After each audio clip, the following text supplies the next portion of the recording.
6 লাখ 7 লাখ টাকা দিয়ে 150 সিসির বাইক নেবেন, না 300 সিসির বাইক 4,58,000 টাকা নেবেন, সেটা আপনাদের উপরে ছেড়ে দিলাম।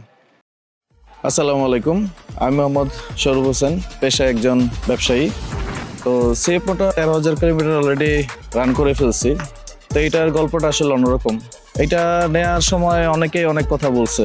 তারপরে বিশেষ করে ইউকেতে আমার ফ্রেন্ড নিনজা 600 চালাতো। তো সে যখন তার 600 বিক্রি করে 675 সিএফ মোটরটা নেয়, তো এটার উপর তখন আমার আরও বেশি কনফিডেন্স চলে আসে।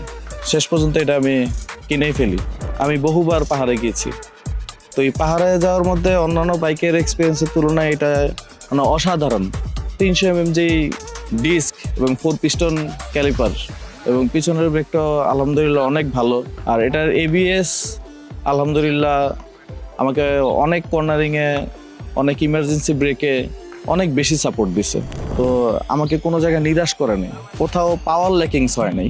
অনেক সময় অনেক বাইকগুলোতে ব্যাক পেইনের যে ব্যথাগুলো হয়, তো এটাতে আমি এখন পর্যন্ত 13,000 কিলোমিটার এখন পর্যন্ত ফিল করিনি। সামান্য ছোটোখাটো বিষয়গুলো তারা খুব গুরুত্ব সহকারে দেখে। তো সিএফ মোটর সার্ভিস নিয়ে আমার কোনো কমপ্লেন নাই, সার্ভিসে আমি খুবই স্যাটিসফাইড। তো 4,58,000 টাকা দিয়ে তারপর আমি এই দামের উপরে স্যাটিসফাইড।